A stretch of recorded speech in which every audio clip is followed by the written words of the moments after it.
We're going to show you a few guying and staking out techniques that work really well with Exped tents, for any tent for that matter, but specifically with Exped tents, they've engineered some nice features that make it even easier. First thing is you've got a tension out point that you can run through. You can lock it in at any number of different locations. The main thing, take a pole, take a stake, excuse me. It's a stake. Thank you. I'm learning these things. I'm learning them every single day. There you go. Take a stake. I've never done this before, but anyhow, take another stake. My recommendation is go ahead and slide it on in. It just takes the pressure off the hand. It's a lot better than having this thing jamming right in the palm. Then slide it in, use a stake and push it on in a little bit further. Then you can go ahead and tension it into whatever location you want to. It really locks that fly down nicely. Now we're going to go up here and talk about guying out the tent. Exped tents give you multiple guy out points, and in this particular case, along with poles, they give you, in this case, they give you 2 guy out points. Sometimes they'll even give you 3.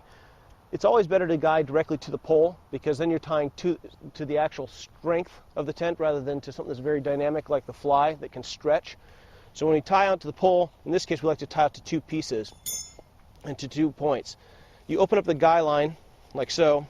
That nice little bag opens up, turns real quickly into a flag. Fold that out.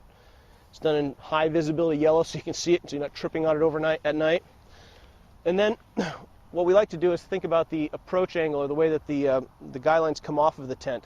If I were directly dealing with a side wind, I could stake it out this way. But as a general rule, we like to use an imaginary center point of the tent, and then all the guy lines come off in the star figuration right off of that. So in this case, I'm going to pull it off at an angle. Go ahead and put the stake in anywhere you want to. Go ahead and push it in with the other stake. Lock it around. And then you can go ahead and tension it into any position you want to. Slide the flag in like so. Works real cleanly, real simply. In this case, it's also a reflective guy line, so you're not going to trip over it at night. Lights up real nicely with a headlamp. Then, obviously, you want to wrap it up. Anytime you use guy lines in a tent, they can be a real mess if they're just left dangling like so. So being a little bit of a neat freak and learning a little bit from what Exped does, you slide the flag to the very bottom. That flag now becomes a pouch, and you stick your hand on it, into it like so. All 4 fingers.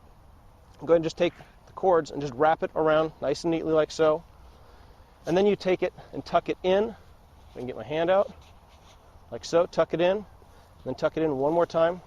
Then you've got a nice, neat little capturing of all of the cord locks. And you can see that done along the tent the rest of the way down.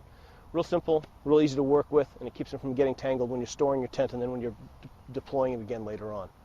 So those are a few pointers for staking out your tent.